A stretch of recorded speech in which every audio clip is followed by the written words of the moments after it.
Assalamualaikum warahmatullahi wabarakatuh. Alhamdulillahi rabbil alamin. Wassalatu wassalamu ala asyrafil anbiya'i wal mursalin wa ala alihi wa sahbihi wa man da'a bi da'watihi ila yaumiddin. Amma ba'd. Kita bersyukur kepada Allah SWT dapat kita bersua lagi pada kali ini bersama saya USA Ustaz Saiful Azlan dalam mata pelajaran Pendidikan Islam tingkatan 3. Bahagian Al-Quran. Pada kali ini kita akan sambung pelajaran kita dalam pelajaran yang ke-6 di bawah tajuk Generasi Unggul. Sebagaimana biasa sebelum kita teruskan pembelajaran kita, kita lihat dulu objektif apa kandungan yang ada dalam tajuk yang akan kita belajar ni. Iaitu pertamanya membaca dan memahami surah Taubah ayat 100. Okey, kedua mengetahui pengertian sahabat serta pengiktirafan Allah terhadap mereka. Kita nak kenal siapa yang namanya sahabat Nabi SAW dan apa pengiktirafan Allah kepada mereka. Seterusnya menyenaraikan pengajaran ayat, menjawab soalan kebat dan menjawab soalan di bahagian deskripsi di bahagian bawah video. Baik, kita pergi kepada surah Taubah ayat 100 ini. Sebagaimana siri-siri yang lalu, pelajaran-pelajaran yang lalu, Ustaz akan baca dan Ustaz akan bimbing sedikit sebanyak bacaan dalam ayat ini dan seterusnya barulah kita pergi kepada terjemahan ayat. Baik, tanpa lengahkan masa, mari sama-sama Ustaz baca dulu, kemudian diharapkan pelajar-pelajar pun akan ikut baca dan setelah itu barulah kita lihat kepada terjemahan. أعوذ بالله من الشيطان الرجيم والسابقون الأولون من المهاجرين والأنصار والذين اتبعوهم بإحسان رضي الله عنهم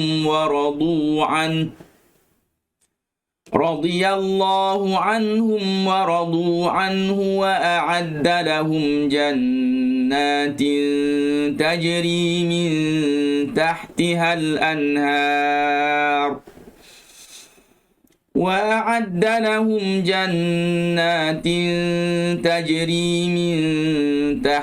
الأنهار خالدين فيها أبدا ذلك الفوز العظيم. صدق الله العظيم. Ayat ini Allah SWT berfirman kepada kita, yang mana satu persatu akan kita baca nanti, bermula dengan perkataan was-sabiqunal awwalun. Okey, buka mulut. Wassa. Pastikan kita buka mulut baru suara boleh keluar. Jangan baca was-sabiqun. Tu mulut tak buka. Was-sabiqu. Okey. Was-sabiqunal awwalun. Was-sabiqunal awwaluna minal. Pastikan ujung lidah kita tembak kepada tempat tumbuh gigi kacip atas. Was-sabiqunal awwaluna minal. Setiap lam mati caranya macam tu. Was-sabiqunal awwaluna minal muhajirina wal ansari walladzina taba'uhum. Lidah bawah gigi. Walladzina taba'uhum. Okey, tak kita baca jangan ada angin. Jangan baca walladzina taba'u, itu sebutan yang tidak tepat. Walladzina taba'uhum. Di sini kita dengung walladzina taba'uhum bi ihsanir radhiyallahu anhum. Okey. Pada hum bi, kita tutup mulut. Tapi kita letakkan sahaja bibir kita. Jangan walladzina taba'uhum. Tu dah terlebih. Okey. hum bi ihsanir radhiyallahu anhum. Bi ihsanir ra. Tinggalkan nun tu, jangan ninra, nirra. Bi ihsanir radhiyallahu anhum. Anhum, jangan baca anhum. Okey, kemaskan bunyi nun. Anhum wa radu an. Kalau kena berhenti situ, an. Okey, angin sahaja. Jangan anhu, dak. An. Okey. Wa a'adda lahum jannatin. Wa a'adda, pastikan dan hujung lidah sahaja dengan tempat tumbuh gigi kacip atas. Wa a'adda, jangan wa'adda, jangan letakkan hujung lidah pada langit, nanti bunyi dalnya Melayu, kacang dal. Jadi macam tu. Wa a'adda lahum jannatin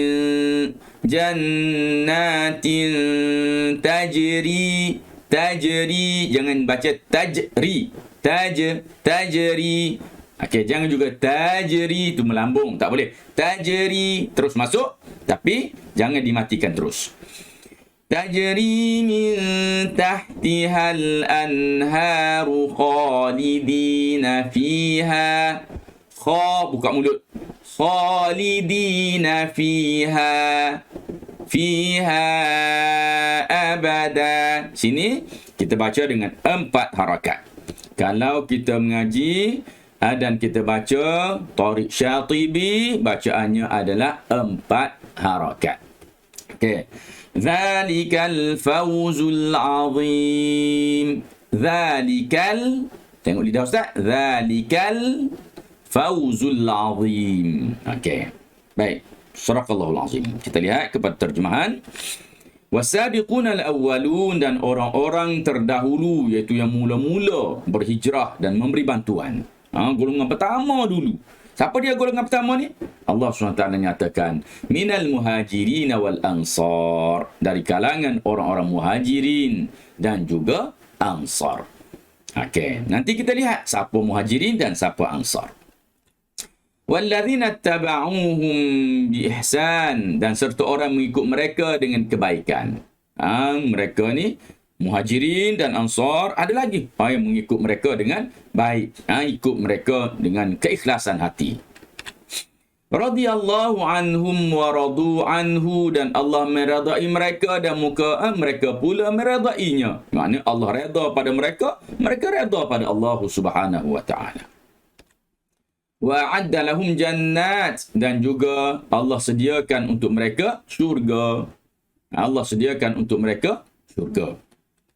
Tajri tahtahal anhar, mana syurga itu mengalir di bawahnya sungai-sungai. Maknanya pada tanah, pada lantai syurga itu adanya sungai-sungai yang mengalir. Khalidina fiha abada, inilah kelebihan orang yang masuk syurga. Mereka akan berada dalam syurga. Khalidina fiha, kekal di dalamnya. Abadan, selama-lamanya. Okey. Dzalikal fawzul azim, itulah kemenangan yang besar. Kemenangan kita yang paling besar.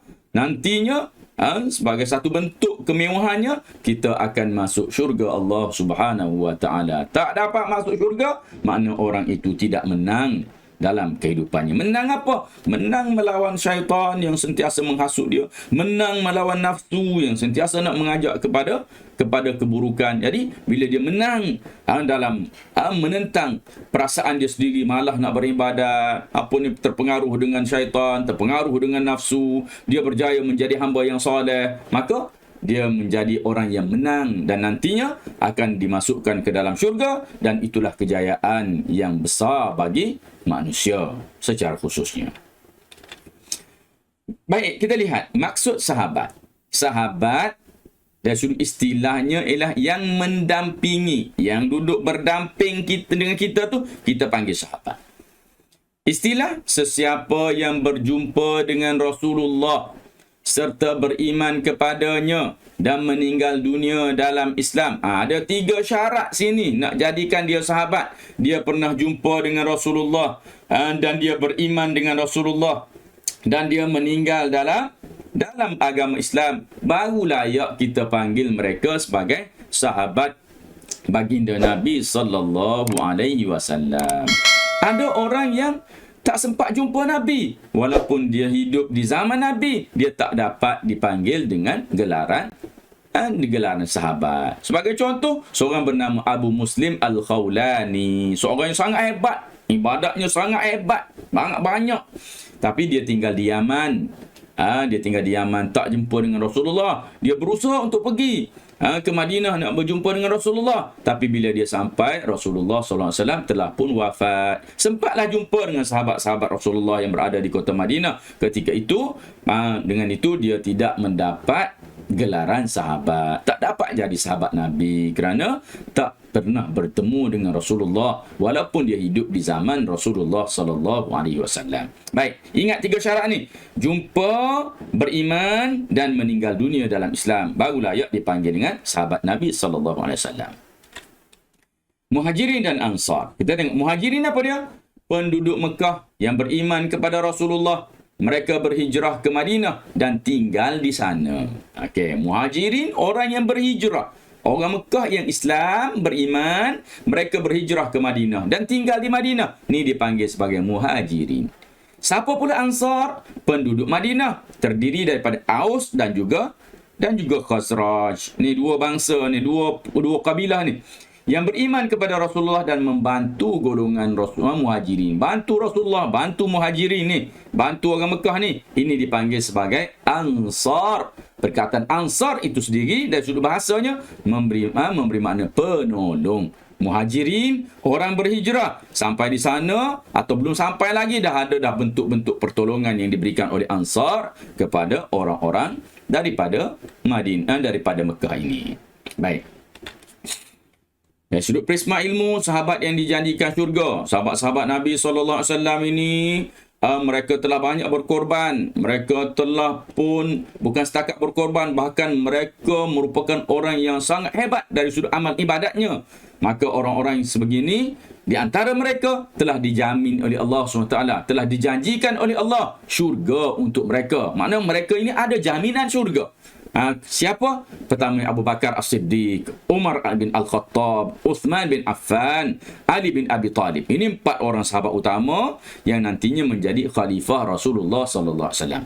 Kemudian siapa lagi? Talhah bin Ubaidillah, Az-Zubair bin Al-Awwam, Abdurrahman bin Auf. Ni orang kaya ni, orang kaya Mekah jadi orang kaya Madinah. Sa'ad bin Abi Waqqas. Ni Sa'ad bin Abi Waqqas seorang pemanah yang sangat hebat ni, di zaman Rasulullah. Sa'id bin Zaid radhiyallahu anhu dan Abu Ubaidah Al-Jarrah radhiyallahu anhum. Allah redha kepada mereka.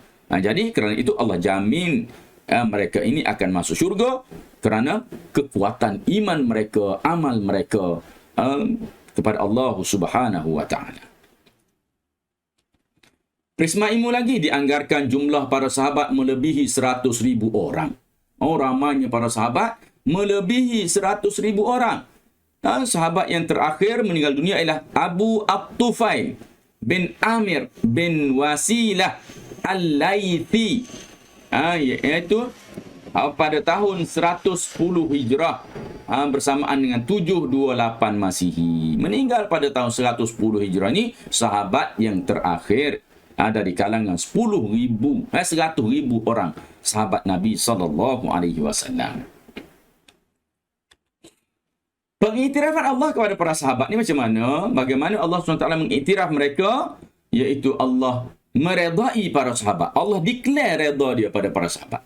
Macam ayat yang kita baca tadi, radhiyallahu anhum wa radu anhu. Allah reda kepada mereka dan mereka juga reda kepada Allah. Jadi ini pengiktirafan yang pertama. Yang kedua, para sahabat dijanjikan kemenangan. Firman Allah SWT, laqad radiyallahu 'anil mu'minina idh yubayyi'unaka tahta asy-syajarah. Okey. Sesungguhnya Allah meredai orang yang beriman ketika mereka berjanji taat di bawah pohon. Ini peristiwa di mana mereka telah pun membuat perjanjian dengan Rasulullah sallallahu alaihi wasallam sebelum berlakunya peristiwa hijrah. Mereka berjanji nak taat, mereka berjanji nak tolong. Bermula daripada situ, Allah dah tahu keikhlasan hati mereka, maka Allah redha. Daripada situ Allah redha kepada mereka. Yang ketiga, Allah meningkatkan darjat para sahabat yang membelanjakan harta dan berjuang di jalan Allah. Qala Allah Ta'ala, Ulaika a'zamu darajatan minal ladhina anfaqu min ba'du wa qatalu wa kullan wa'ada Allahul husna wallahu bima ta'maluna khabir. Mereka itu lebih besar darjatnya daripada orang yang membelanjakan hartanya serta turut berperang sesudahnya. Maknanya ganjaran para sahabat ni lebih besar. Katakanlah kita pun belanjakan harta kita jalan Allah. Kita pun berperang di jalan Allah SWT. Siapa lebih besar pahala? Mereka lebih besar, lebih tinggi darjatnya. Di kedudukannya di sisi Allah SWT, walaupun kita pun buat benda yang sama, kerana kita ni dah berada di pengakhiran, kita dah lama dah tetap dah keimanan kita. Mereka menyokong Rasulullah ketika mana orang tidak menyokong. Mereka beriman kepada Rasulullah ketika mana orang tak ada orang nak beriman kepada Rasulullah. Jadi kerana itu mereka diiktiraf keimanan mereka, diiktiraf pengorbanan mereka, dan diletakkan mereka itu di darjat yang tertinggi di kalangan manusia seluruh alam ini. Pengiktirafan Allah kepada sahabat yang seterusnya, Allah memuji sifat lemah lembut serta kasih sayang sesama mereka. Firman Allah SWT, Muhammadur Rasulullah walladzina ma'ahu asyidda'u 'alal kuffari ruhama'u bainahum. Muhammad itu Rasulullah, walladzina ma'ahu, dan mereka yang bersama dengannya, asyidda'u 'alal kuffar, keras, tegas terhadap orang-orang kafir, ruhama'u bainahum, tetapi mereka berkasih sayang sesama sendiri. Jadi ini pengiktirafan Allah Subhanahu wa taala kepada para sahabat radhiyallahu anhum. Pengajaran ayat, kita hendaklah sentiasa berlumba-lumba melakukan kebaikan agar menjadi seperti as-sabiqunal awwalun. Apa as-sabiqunal awwalun? Orang yang terdahulu, yang awal-awal. Siapa dia? Para sahabat lah.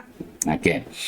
Kita hendaklah sentiasa bersyukur dengan nikmat kurniaan Allah agar beroleh kesejahteraan berpanjangan. Maknanya kita sentiasa bersyukur, maka Allah akan tambah lagi nikmat pada kita. Kita hendaklah mengelakkan diri dari mencela para sahabat kerana mereka adalah golongan yang diredai Allah. Mereka tu golongan diredai. Jangan cuba-cuba memperkecilkan mereka. Bimbang nanti akidah kita pula yang akan rosak. Kita hendaklah menjadikan amalan para sahabat sebagai contoh ikutan supaya mendapat syurga yang abadi. Ikut para sahabat, apa yang mereka buat, kita ikut. Maka pasti nantinya kita akan mendapat ganjaran syurga daripada Allah Subhanahu Wa Taala. Soalan kehebat, huraikan tindakan anda apabila mendengar orang menghina sahabat Rasulullah sallallahu alaihi wasallam. Nak buat macam mana? Bila kita dengar orang hina sahabat Nabi. Okey. Jawapan yang Ustaz berikan, memberitahu mereka bahawa perbuatan itu adalah perbuatan sangat berbahaya. Kerana ia boleh merosakkan akidah. Hina sahabat ni boleh merosakkan akidah. Kesannya mereka akan terselamat daripada kemurkaan Allah. Kalau kita bagi tahu, maka mereka akan dapat mereka tahu dan mereka selamat daripada kemurkaan Allah bila mereka tidak lagi mengutuk para sahabat. Kesimpulannya, kita hendaklah sentiasa menjadikan para sahabat sebagai ikutan kerana mereka adalah golongan yang diredai. Jadikan sahabat ni sebagai ikut. Banyak baca cerita sahabat, ikut apa yang mereka buat. Kenapa? Kerana mereka pasti merupakan golongan yang telah diredai Allah. Kalau ikut buat sama dengan para sahabat, maka kita pun akan jadi orang yang diredai oleh Allah Subhanahu Wa Taala. Penutup, klik link di bawah, deskripsi di bawah ini untuk menjawab soalan. Ada link di bawah, klik, tengok, jawab soalan situ untuk memantapkan kefahaman. Jadi Ustaz sudahi dulu, sekian, terima kasih. Wassalamualaikum warahmatullahi wabarakatuh.